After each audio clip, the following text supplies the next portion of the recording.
اللہ تعالیٰ نے قرآن کریم کے اندر والدین کے سلسلے میں بڑی اہمیت کے پہلوؤں کو اجاگر کیا ہے۔ اللہ قرآن کریم کے اندر ارشاد فرماتے ہیں وَبِالْوَالِدَيْنِ إِحْسَانًا، والدین کے ساتھ میں اچھا سلوک کرنا ہے، والد ہو یا والدہ ہوں۔ اسی طرح سے قرآن کریم کے اندر آگے جو ارشاد فرمایا رَبِّ ارْحَمْهُمَا كَمَا رَبَّيَانِي صَغِيرًا، کہ آپ کے والد اور آپ کی والدہ کے لیے اللہ سے دعا کیا کریں اے میرے پروردگار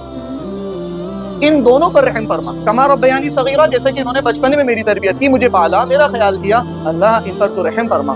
والدین کا بڑا مقام ہے، ان کے سامنے اف کر کے بات نہ کریں، ان سے بدتمیزی نہ کریں، ان کو جھڑکیں نہیں، وہ جو کہہ رہے ہیں تو ان کی باتوں کو سنا جائے، بشرطے کہ ان کی بات اللہ کے حکم کے خلاف نہ ہو، نبی پاک علیہ الصلوۃ والسلام کے حکم کے خلاف نہ ہو۔ اگر گناہ کی ان کی بات نہیں ہے تو ان کی بات مانی جائے۔ لیکن سوال یہ ہے کہ اس وقت کے اندر جس طرح کے معاملات سامنے آ رہے ہیں، والدین کو ایک پہلو کو بیان کیا جاتا ہے، وہ قوالی چلا دی جائے گی اپنے ماں باپ کا، تو دل نہ دکھا۔ مولوی صاحب آئیں گے یا جمعے کے اندر بیان ہوگا تو بتائیں گے والدین کا یہ مقام ہے، والدین کا یہ مقام ہے، والدین کا یہ مقام ہے۔ دوسرے پہلو کے اوپر بھی روشنی ڈالی جانی چاہیے۔ دوسرا پہلو یہ ہے کہ والدین کی ذمہ داری کیا ہے۔ بعض مائیں اپنی بیٹیوں کو اس حد تک ٹارچر کر دیتی ہیں کہ بچیاں بدتمیزی کرنے کے لیے مجبور ہوتی ہیں۔